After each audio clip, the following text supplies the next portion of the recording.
Committee meeting of December the 16th, 2025. I'm Roy Priest, chair of this committee, and I'd like to introduce my fellow commissioners who are present, Jeffrey Merkowitz, and also Paul Weech, who are members of the Budget, Finance, and Audit Committee. We are also joined at this meeting by staff and also by our executive staff as well. I'd also like to welcome those who may be joining us on YouTube to this committee meeting. Today we don't have a traditionally long agenda, but as we know from past discussion, short agendas sometimes can lead to more time. So we will start the meeting this morning with the adoption of the agenda for the meeting. Do you see any opposition to the current? Now we'll proceed with that. The first item is the approval of the minutes of October the 24th, 2025. Can I get a motion to approve those minutes? So moved. Probably moved and seconded. All in favor signify by saying aye. Aye. Aye. Motion carries. The next item is the first item of discussion is our fiscal 26 first quarter unaudited financials, and I'll turn to our president, Chelsea Andrews. Thank you. Thank you, Mr. Chair, members of the committee, the HOC team, and the public. Commissioners, this is a standing item along with the other items that you will hear today in regards to our quarterly report out to our Budget, Finance, and Audit Committee in regards to our financial position. We will start with a update in regards to the first quarter of FY26. I will note that while, of course, you will see that there are continued expenses primarily around unit turns and challenges that we have faced in regards to lease enforcement. Overall, the agency's financial position continues to remain strong. And you will also note that, of course, there are areas where we're continuing to double down on our efforts, watching very closely the performance of our properties. I would like to turn it over to our CFO, Tim Getzinger, to walk us through with his team the first component of today's meeting, which is our unaudited financial statements. Thank you, President Andrews, commissioners, and the viewing public. For the record, Tim Getzinger, Senior VP of Finance and CFO. This morning, the finance team will be presenting 3 items, including the unaudited financials, budget to actuals, and the tenant write-offs. Before providing an overview of the agency's financials, I wanted to mention 2 matters. First, the Federal Reserve cut interest rates on December 10th, lowering the federal funds rate by 25 basis points to a target rate of 3.5 to 3.75% amidst a divided committee and signs of a weakening labor market. This marked their 3rd consecutive cut, though they signaled a potential pause and further reductions as they await for more economic clarity. This will be favorable for borrowing to fund development projects as well to promote homeownership opportunities. The opposite will be true for investment yield and generating interest income. Secondly, the stopgap spending measure that ended the earlier federal government shutdown expires on January 30th. We will continue to monitor developments. It should be noted that the previous federal shutdown did not impact ongoing programs such as the Housing Choice Voucher Program. With that said, the following is a high-level summary of the agency's FY26 Q1 financial position. Staff will be providing additional details in the aforementioned presentations. HOC's financial health remains stable. Net position declined slightly by 1.54% to $305.8 million from the end of last fiscal year as a net result of a $6.9 million operating loss and a 2.2 positive net operating revenue in the first quarter of FY26. Current and quick ratios are up slightly from the end of the fiscal year at 2.06 and 1.71 respectively. Note that the atypically low liquidity ratios were attributed primarily to debts of Bradley Crossing and Battery Lane being reclassified from long-term to current liabilities. These debts are scheduled to be refinanced in FY26. Had the refinance occurred previously, both ratios would have almost doubled. The current ratio would have been 3.9 and the quick ratio would have been 3.29, which are more reflective of the agency's fiscal health. HAP utilization is stable and up slightly from the end of the fiscal year at about 95% for the quarter. Tenant arrearages increased for the first time in 2 quarters by $479,000. Note that although it did increase, arrearages had increased more sharply at $1.1 million per quarter over the previous year and a half. A review of our 9 revolving development funds also demonstrates stability and are projected to improve with upcoming commitment and development fees. Reserves, including the general fund operating and property reserves, are stable, but were utilized to close out the fiscal year 2025. Regarding the budget to actuals, post-COVID renormalization of operations is underway. As the commission is aware, this is a long process as the court system continues to be a hurdle in repossessing and repositioning our inventory. And with that, I'd be happy to answer any questions, or we can advance to the first packet item, which is the unaudited financials for the first quarter of FY 26. Just a quick question on the federal appropriations. I assume that after the shutdown ended, HUD caught up on payments and everything, and so that if there were another shutdown in January, which I don't really anticipate, but if there were, we'd be starting with a clean slate. We wouldn't be. That's correct. Yeah. Yes. Okay. Mhm. Good.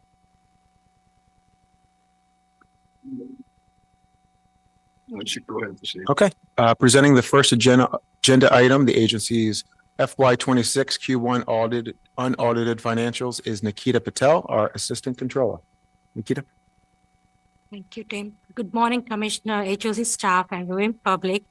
For the record, my name is Nikita Patel, Assistant Controller. Please move to page 8 of the financial statement, combined statement of net position.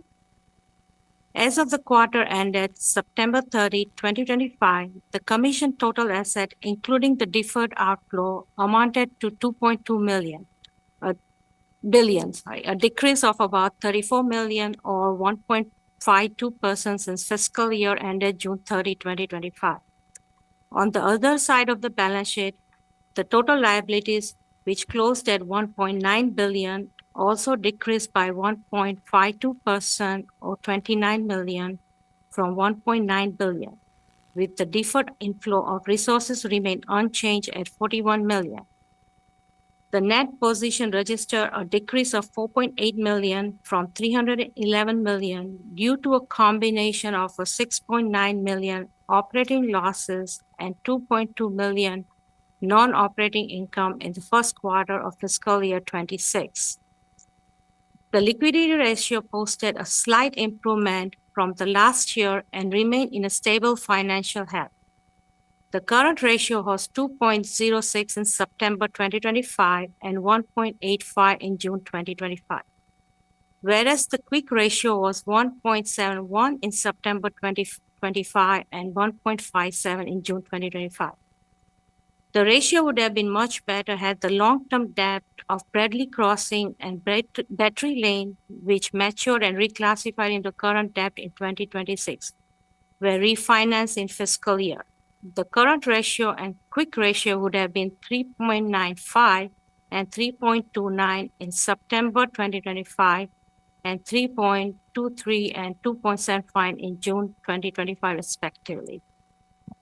But the decrease in the total assets and total liability were largely driven by the payoff of the general fund mortgage loan receivable from Elizabeth House 3 and the payoff proceeds used to repay the Elizabeth House 3 advance from the PNC Bank real estate line of credit. Also contributing to the decrease in the total assets are the unrestricted cash and cash equivalent and long-term investment, mainly due to the annual payment of county self-insurance liability, workers' comp compensation, solid waste taxes, rental license fee, and alien commercial general liability and excess liability insurance. Renewal of ERD license and maintenance for SaaS private cloud system, subscription and maintenance contract for various online service and Windows 11 upgrade. Retirement contribution to the ERS, unfunded actuarial liability, timing of advances to discrete component units. Excuse me, I'm sorry, Nikita. Is there a certain page that we should also display here that goes along with what's being presented? Page 9, the next page. Yeah, page 9.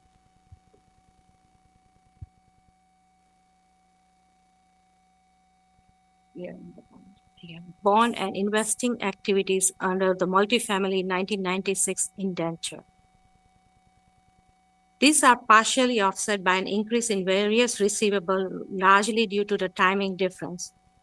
The payment and reimbursement of capital and operating expenses at several component units, including Hillendale, Elizabeth House, Willow Manor, and Waverly House, as well as South County Regional Recreation Center. Remittance from the county for the county main and capital improvement program, as well as HUD disbursement for McKinney program were received after the reporting period. And finally, an increase in fixed asset attributed primarily due to HOC headquarter cost, construction cost, scatter site unit, renovation funded by the county capital improvement program, Forest Lane and Gunker Farm development costs, partially offset by normal depreciation of the assets. In addition to the pay of an Elizabeth House reloc loan and the decreasing into the liabilities, it's also attributed to a decrease in accounts payable, mostly due to the payment of the headquarters general contractor outstanding invoices, accrued payroll benefit, and arbitrage payable. A decrease in accrued bond interest payable, scheduled bond redemption under the multifamily fund and the single family fund, partially reduced by new bond insurance under the single family 1979 indenture. Can you please move to page 10? Combined statement of revenue and expense. The commission has a net loss of 4.8 million in first quarter of fiscal year 2026 compared to the net income of 7.2 million in the first quarter of fiscal year 2025. Excluding the unrealized gain on investment of 1.9 million in fiscal year 26 and the unrealized loss on investment of 6.6 million in fiscal year 25. HOC ended with an adjusted net loss of 6.7 million in fiscal year 26 and a net income of 605,000 in fiscal year 25. This attributed primarily due to a decrease in investment income under the multifamily fund due to additional bond drawn down and an increase in operating expense, largely driven by interest expense under the HPF limited obligation bond, as well as Battery Park, Bradley Crossing, and Battery Lane. Maintenance expense at Westwood Tower, Battery Park, Forest Oaks, Scatter Site 1 and 2, state rental properties, Red 6, and the Oaks at Foreign Corners. And the other property expenses, including property insurance, solid waste, real estate taxes, fire system, single-family cost of insurance, and prior period adjustment. These unfavorable variants were partially offset by additional rental income from Bradley Park, Forest Oak, Cider Mill, VPC 1, and state rental property, as well as Georgian Court deferred development fees from fiscal year 2024 cash flow distribution. The housing assistance payment revenue increased within the HCV main program, HCV income portable and mainstream program. The HAP expense were increased mainly due to an increase in authorized per unit cost. The total operating revenue, when adjusted for the unrealized gain on investment and HAP revenue, increased slightly by 483,000 or 1% from 44.8 million registered last fiscal year. The higher rent income, HAP administrative fee, and management fee partially offset by lower investment income accounted for increase in fiscal year 26.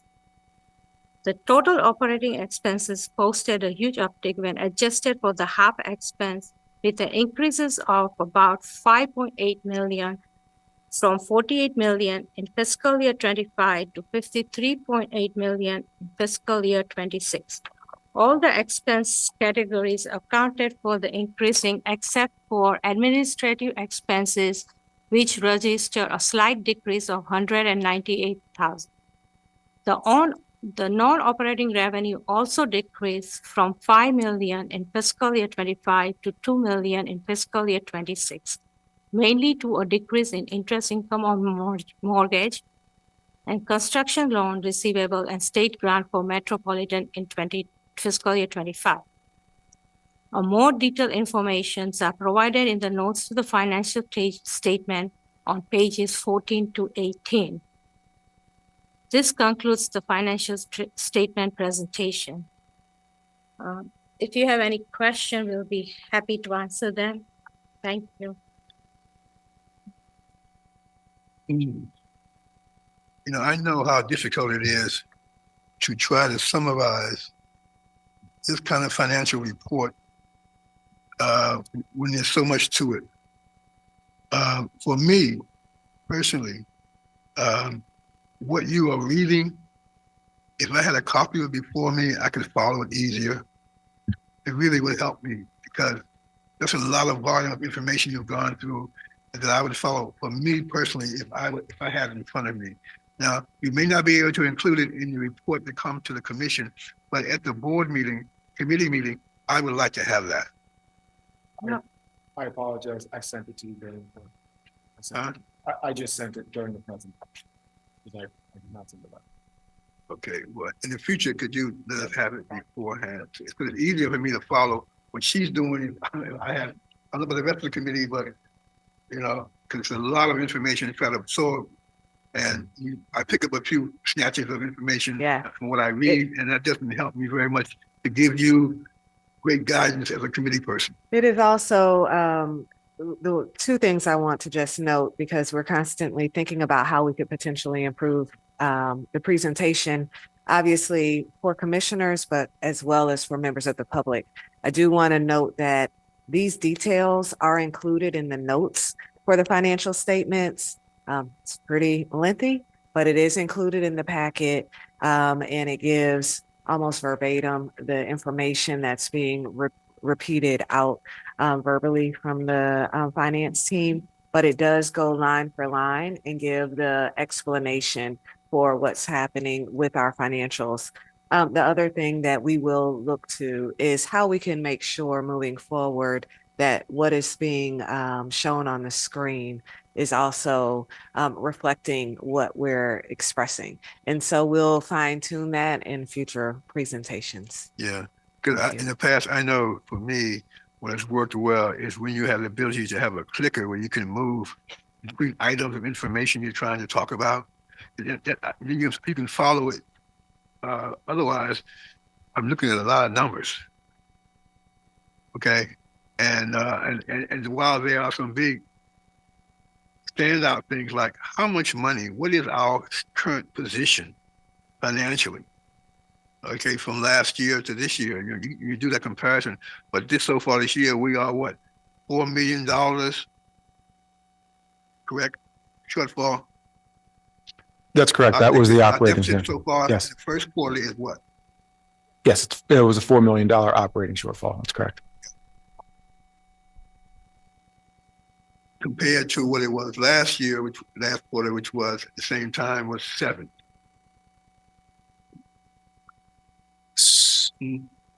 So at the end of the year, we then restart it. So it's $4 million for the quarter. And so it takes it from the 310 net position to about a 305, 306. Okay. Any other questions from members of the commission? Okay. That concludes the presentation on this item. Yes, it does. We will now move forward with the budget to actuals presentation, commissioners. I will just note a few things as we're repositioning ourselves for this presentation. We are constantly trying our best to estimate what we believe appropriate budgets are for our properties. I will say in regards to our budget making process for FY26, there has been a complete shift in terms of how we've approached this. Our Vice President of Property Management has led a very robust process where our third-party property managers, the maintenance team, asset management, finance team, I want to say for almost over a week in different meetings, had to closely look at what's being presented for next year, FY26's budget, taking a approach of not just adding you know, escalator, but instead really drilling down to understand every line item and what that expense should be. You will hear that there definitely were a great deal of variances here for this first quarter, admittedly so. But I do want to put in perspective that some of the instances have to do with some of the transition that took place as we transitioned all of these properties to Yardi, reclassifying certain expenses. That is definitely reflected. We also have invoices that got paid this first quarter from FY25. That's also reflected in some of these variances. We obviously have what you already know, which are the vacancies and the turnover expenses. And the efforts are underway to get a handle on those. For each property, we're looking very closely in terms of how many outstanding writs do we have, how many tenants do we have that are currently not paying that will likely, unfortunately, have to move through lease enforcement. We have properties where we've had multiple tenants impacted by the federal shutdown and are still awaiting back pay. And so we've experienced some of those property issues, but I want to just give a holistic view on what we're experiencing. And then in some of our properties, in particular the 3Bs, we have a higher amount of debt on that particular property that we're going to later come before the commission in regards to some recommendations there. So all of these different factors have impacted some of the variances that you'll hear about. Of course, again, as we move forward with FY26, the expectation will be that we'll be even tighter with our budgets. But I do feel as though this first quarter will not be indicative of what we see next quarter because of some of the expenses that were one-time expenses and or true-ups that won't occur in in quarter 2 of FY26. With that, I'd like to turn it over to our finance team, and both our budget officer, Terry Fowler, as well as Cedric Cord, our assistant budget officer, will be making this presentation. Thank you, President Andrews. For the record, I'm Terry Fowler, Budget Officer of HOC, and I'm joined by Cedric Cord, the Assistant Budget Officer, who will be presenting the packet, but I wanted to give a couple of opening remarks, especially in response to Commissioner Priest's comment about year over year. So as you can see in the packet, we do have an approximate $5 million negative variance in the budget. And if we look in the general fund, the year over year negative variance last year was $922,000 in the general fund, and it's $994,000 this year. And the majority of that is the timing of our fees. As we know, that is dependent on when the projects go forth, the changes in the rate environment, and other delays. Where we see the biggest variances in our properties, and a major contributing factor was mentioned by our CFO, Tim Getzinger, in that we never anticipated the delays that we're experiencing with getting back our assets. We expected to be further along in coming out of the impact of COVID, but we've been impacted by things that are out of our control. So the major change is in the property performance. The deficit and shortfall for the first quarter last year was $5 million, and this year it's $5.9 million. But it resulted in a higher variance because we thought we could be further along and getting back our assets. And as I mentioned, we've been affected by rising costs for our turnover that makes our turnovers cost more when we get the assets back, and delays with the courts and moving through the eviction process. So the picture is not much worse right now than we were last year for the first quarter. However, we thought that we would be further along.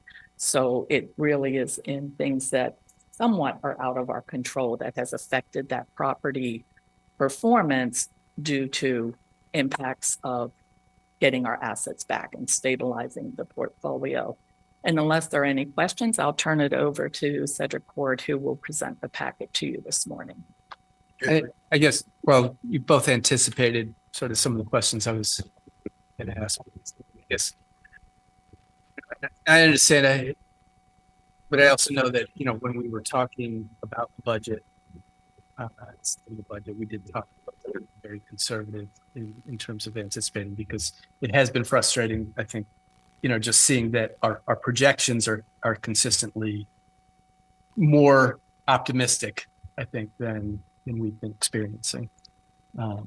And we did go back and refine to what we thought was conservative. Yeah. But it seems like conservative has a new definition these days.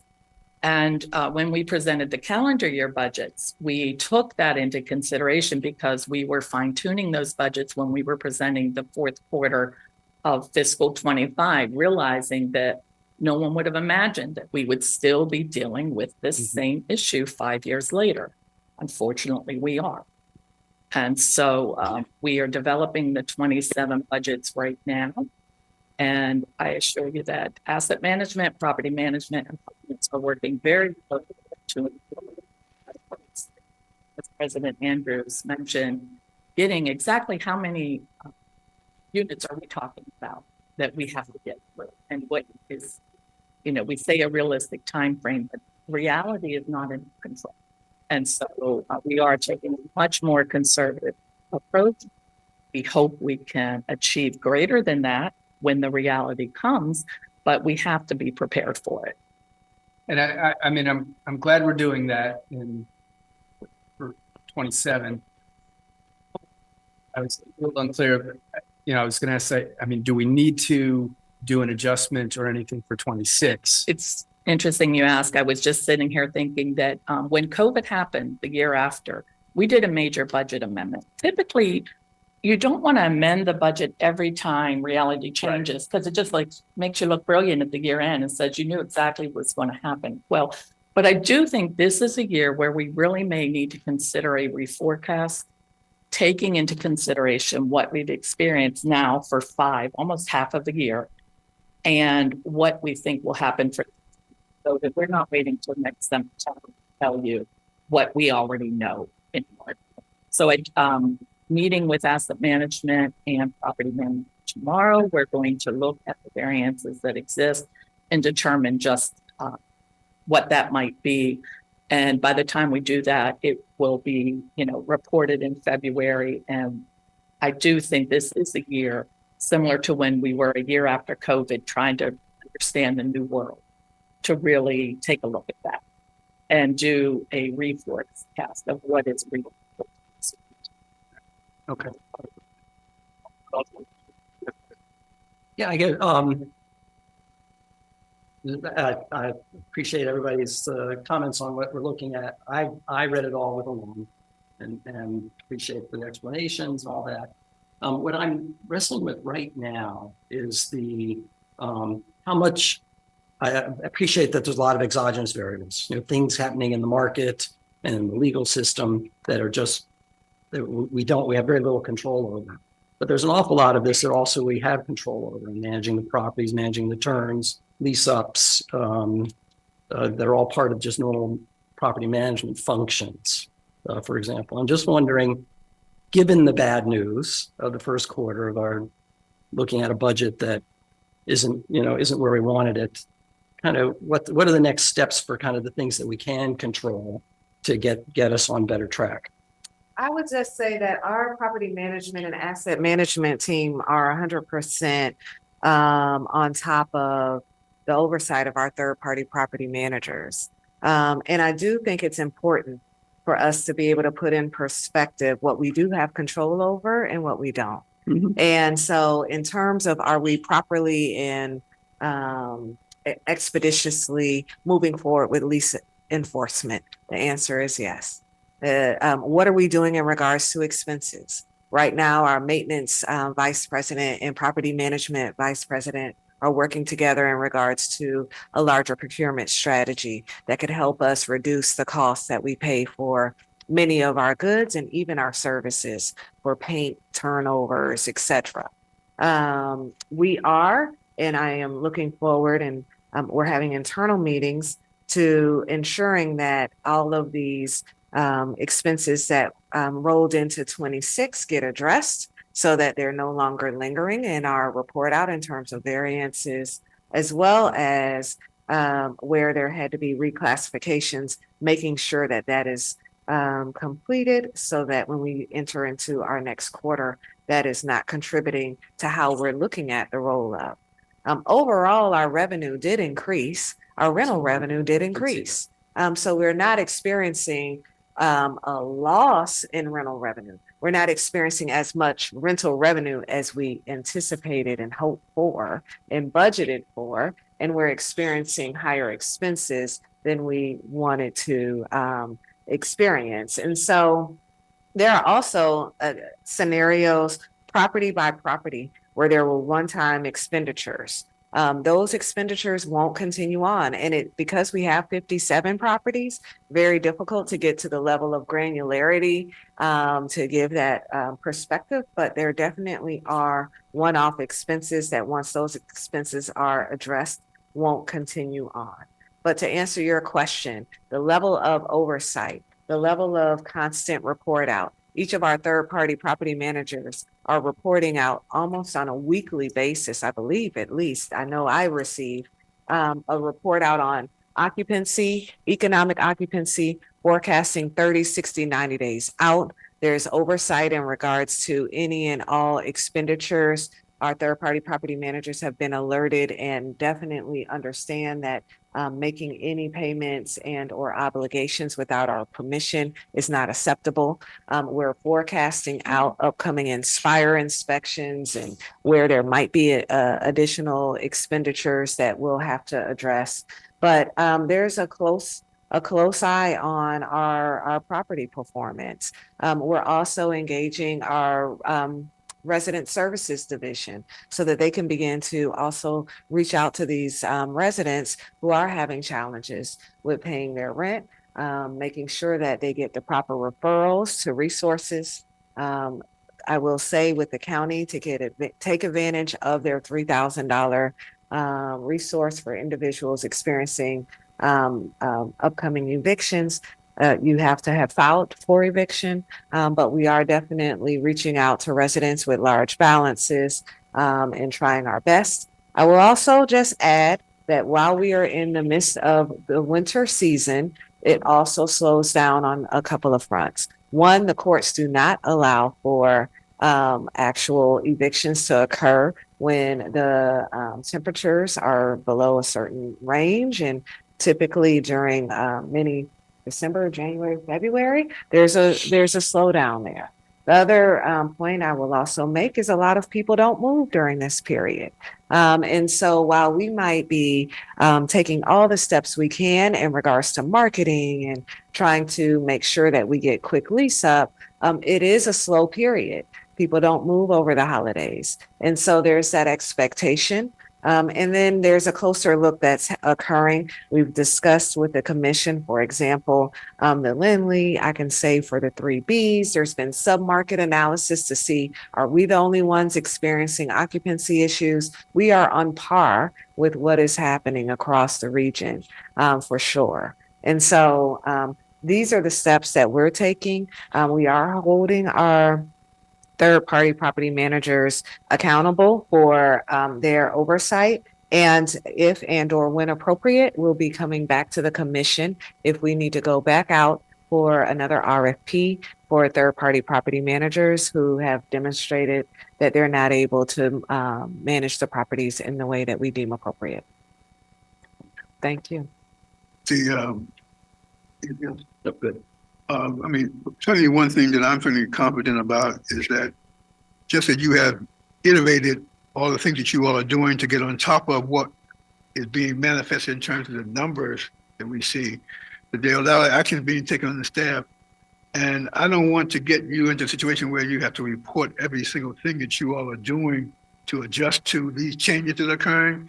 But it would be helpful, maybe just in a more gross way, macro way, to define here are actions that we are taking to address that. The people who are seeing this document, including ourselves, know that there's action behind all of this being taken to course correct it. Okay, I would think that would be helpful to have out there for us as well as the public to know that we're just not sitting here reporting these numbers and no action is behind those. I know that there is. I mean, I'm confident about that. But we just need to be clear that we can, as commissioners, articulate that, because when other people see me in places, what's going on? You know, is there a problem? Do we, you know, and I can articulate better when I can say, but these are things that we are doing to recognize that where we are going. So that will help all of us to give us more ammunition in a way to put into our little talking points on our elevator speeches to say, here's what's really going on in the agency, okay? So just as a point, you know, everybody is dealing with this issue around the procedures for eviction, getting our asset back.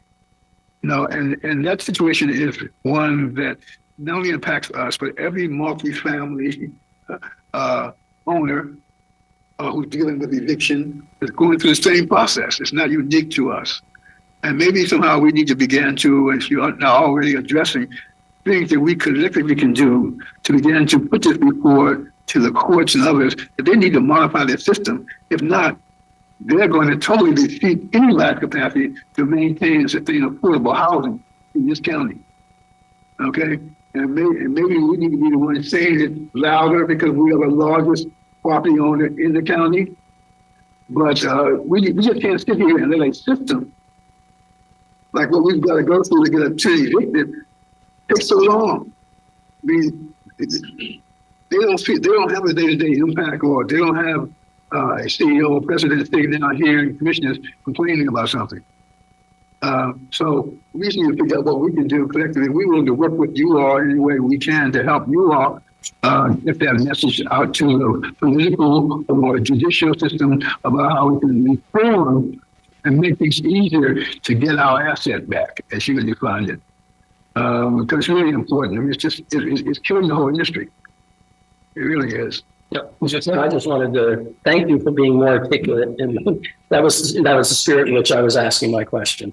Sort of how to get more of a sense of how we explain to the rest of the world what we're doing in the face of a tough environment. Yeah, and you know, also definitely know that, you know, and one of the things I appreciate is I know that HOC is, I mean, neither throwing our hands up in the air or sitting on them, or, you know, whatever the right metaphor is there.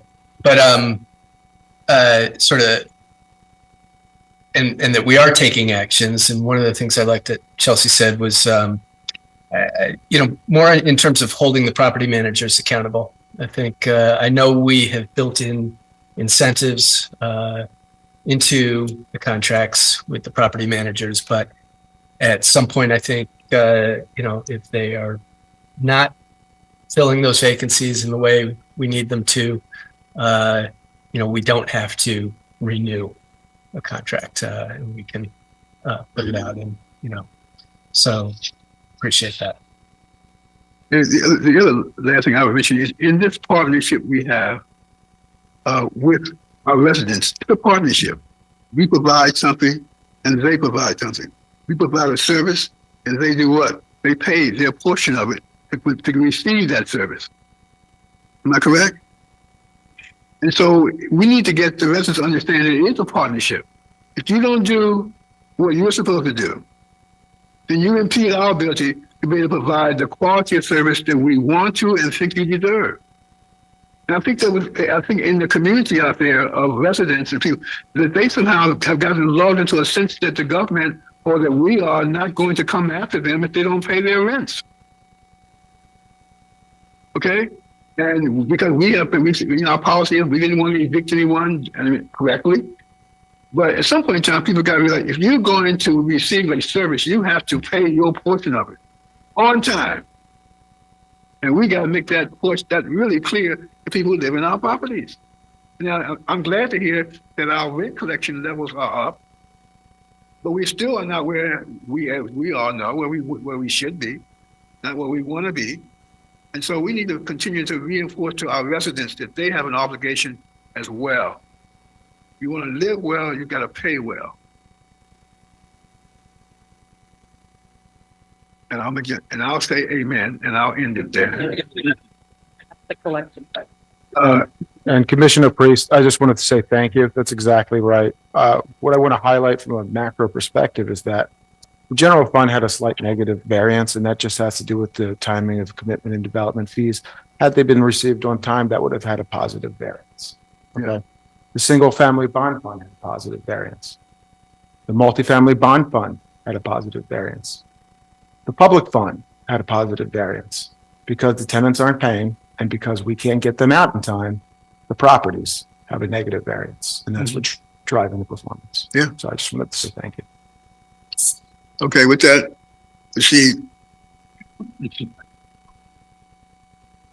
Good morning, Commissioners, President Andrews, staff, and the viewing public. For the record, I'm Cedric Cord, the Assistant Budget Officer here at HOC. As Terry mentioned, I will be discussing the first quarter budget to actual statements for FY26. If we could turn to page 11 of the packet, attachment A at the top of the page. Overall, the agency ended the quarter with a negative variance of $5.05 million, based on the net cash flow shortfall of $5.9 million, compared to the anticipated first quarter net cash flow shortfall of $881,000. The primary causes were lower unrestricted cash flow in some of the development corporation and opportunity housing properties because of property performance, coupled with lower income in the general fund, partially offset by savings in various expense categories in the fund. We'll now move to the general fund here in attachment A on the same page, page 11. The general fund consists of basic overhead costs for the agency. It is expected that the general fund will operate at a deficit. This fund ended the quarter with a deficit of approximately $4.1 million, which resulted in a negative variance of $994,000 when compared to the projected deficit of $3.1 million. As of September 30th, 2025, income in the general fund was approximately $2.4 million lower than budgeted, and expenses were $1.4 million lower than budgeted. The negative income variance was primarily the result of delays in the receipt of commitment and development fees for FY25. The impact to the FY26 general fund due to the size and timing of certain fee income through September 30th, 2025 was a shortfall of approximately $2.47 million when compared to budget. If the fees had been received as planned, income in the general fund would actually have had a positive variance of $78,000. In addition, there were also lower draws from the OHRF for real estate personnel and pre-development costs. The impact of the lower fees and draws on income was partially offset by higher interest income earned on unrestricted cash in the general fund, coupled with higher management fees paid by the HBCP program. As a result of higher administrative fees received, that was partially offset by lower bookkeeping income paid based on lower than anticipated utilization in the first quarter of FY26. The positive expense variance was primarily the result of lapse in salary and benefits, coupled with savings in professional services, computer software, online information services, miscellaneous contracts, and capital projects, which resulted in lower transfers from the operating budget to cover the cost of the projects. A portion of the savings is timing related and not expected to remain at year end. Now moving to the bond funds. Income, the bond funds drawdowns that finance the administrative costs for the funds is consistent with the budget. The multifamily and single family bond funds experienced positive expense variances of $175,197 and $140,213 respectively, as a result of salary and benefit lapse coupled with savings in professional services in the single family program. Next, we will move to the Opportunity Housing Fund. Bad debt, as previously mentioned, bad debt and vacancy loss were the primary drivers of increased, and we are at the attachment B at the top of page 12, just as we're following along. Bad debt and vacancy loss were the primary drivers of increased negative variances across most properties. Some of the bad debt overages are attributed to an increase in non-paying tenants during the quarter.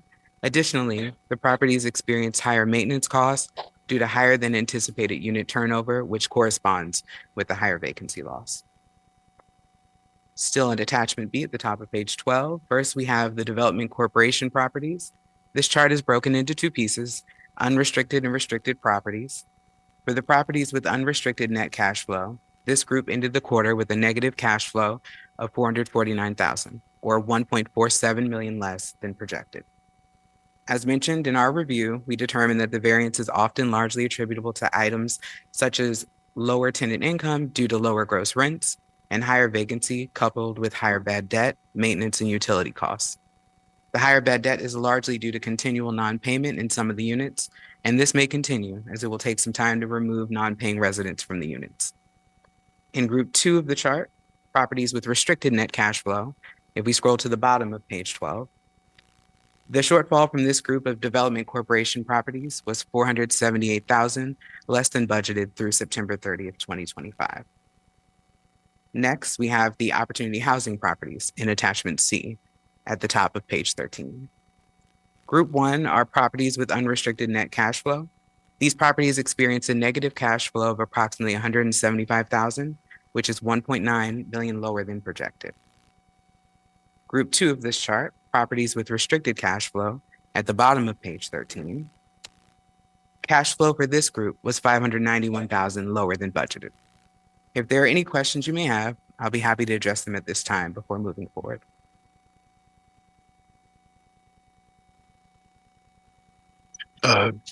This is a critical area in terms of property performance, and I'm glad to hear our president talk about the efforts that are being made to really get on top of understanding more.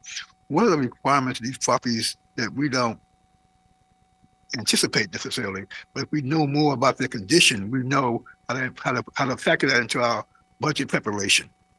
You do your budget, and so it doesn't become like every month you're reporting unusual maintenance costs, higher than expected. Well, why is it that, something you expect, higher cost for materials, maybe higher cost for labor, things like that, that will happen. Right. But I think the way that you already addressed it already, so I'm not asking a question, but just acknowledging the fact that you had already spoken to that. And I appreciate the work that's being done to make us get better management oversight over our properties. I would just add, I guess, especially on maintenance, to the extent that there are additional expenses, like, when a tenant eventually does move out or is removed, and we find that, there are greater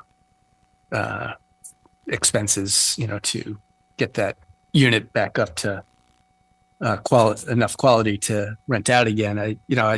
That's also, again, got to be part of our projections. It's got to be, something that we assume we're going to have to take on some additional expense there.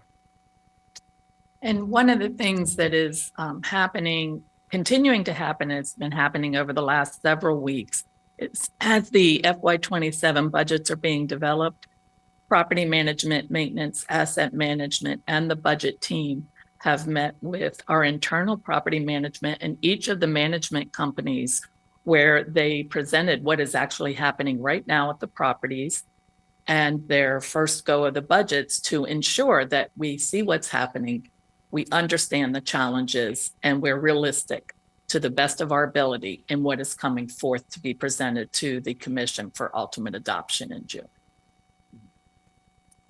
Very good. If there are no other questions, we'll move to page 14 for the public fund. We see the HCVP voucher program. Overall, there was a surplus of $978,000. The surplus was comprised of housing assistance payment revenue that exceeded HAP expense by $263,000, coupled with an administrative surplus of $714,000. The administrative surplus was a result of higher fee income and lower administrative expenses, mainly due to staff turnover, lower contract costs, and the timing of online information services payments. Lastly, if we scroll to the capital expense in attachment E on page 15, you will see there are a few properties with nominal unplanned expenditures that have sufficient reserves to cover the expense. That concludes this presentation, and I'll be happy to answer any additional questions you may have at this time. I think we got most of them out of our system. Yeah. No question, no further questions. Thank you. Thank you.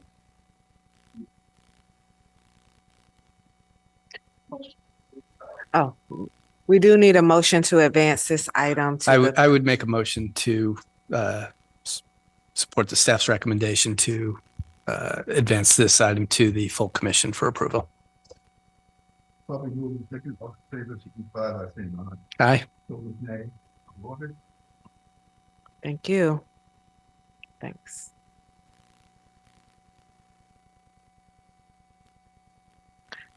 Thank you. Commissioners, again, this is a standing item that comes before the commission. It goes hand in hand with the discussion we've already advanced as it pertains to tenant write-offs and lease enforcement. At this time, again, I will turn it back to our finance team. I believe Sewa Abajan will provide us with this presentation. Thank you. Thank you, President Andrews. Good morning, commissioners, staff, and member of the public. For the record, my name is Sewavi Prince Abujan, accounting manager with HOC Finance Division. We are seeking your support for the write-off of uncollectible tenant account receivables for the first quarter of fiscal year 2026. HOC's current policy is to provide for an allowance for any tenant account receivable balances in excess of 90 days. Additionally, HOC periodically proposes the write-off of uncollected former resident balances. The proposed write-off of former tenant account receivable balances for the first quarter of fiscal year 2026 is $813,842. As with the last few quarters, lease enforcement is still the largest driver in write-off, accounting for 63% of the write-off. Here's our comparative analysis. FY26 Q1 write-off has increased by 7% when compared to FY25 Q4 write-off. The same write-off represents 67% increase when compared to FY25 Q1 write-off of $486,000 last year. We continue our lease enforcement effort with a focus on a large delinquent account. The properties with the largest delinquent account are part of the Opportunity Housing properties, and the top three are VPC2 Corp with $262K in write-off, VPC1 Corp with $195K in write-off, and State Rental Partnership with $180K in write-off. The next anticipated write-off of former tenant uncollectible account receivable balance will be for the second quarter of FY 2026, which will cover October 1st through December 31st, 2025. We are seeking your support to recommend to the Commission the write-off of uncollectible tenant account receivable for the first quarter of fiscal year 2026.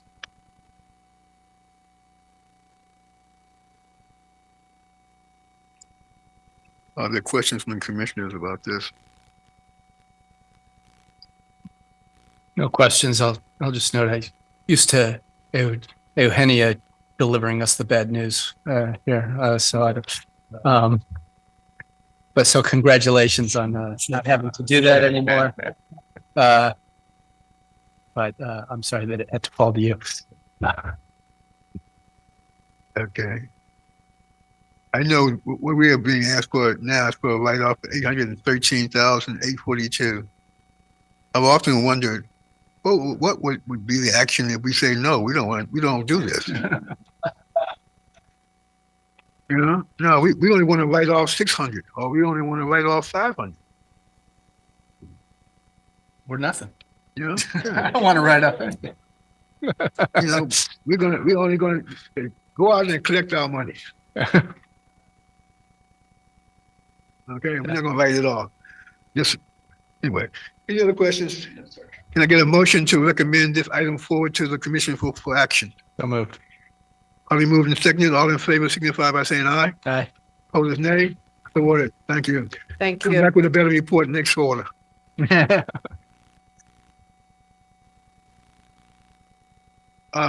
Before we adjourn this meeting, I just want to say that from the standpoint of myself as the chair of this committee, and I think speak for our fellow commissioners here, that we may ask sometimes difficult, what may seem like difficult or challenging questions, but we also want to acknowledge and respect the work that you all have to do. HOC is not an easy agency. It's a very complicated and has a very complicated set of accounts. And so we appreciate what the work that you all have to do. I mean, we're glad you're doing it and reporting it to us. So we acknowledge that. Okay, we don't want to do this. But we also want to do and feel that you can come to us if things that we can do to make the work of the commission dovetail to support the work that you all are doing. Because we do respect it, the work that you all do. I want to thank the staff for that. So don't take our comments or our recommendations or anything but being constructive as a way to improve it for all of us. So thank you all very much. So thank you with that. No other business to come before. The committee meeting is adjourned as of 11:12 a.m. Thank you.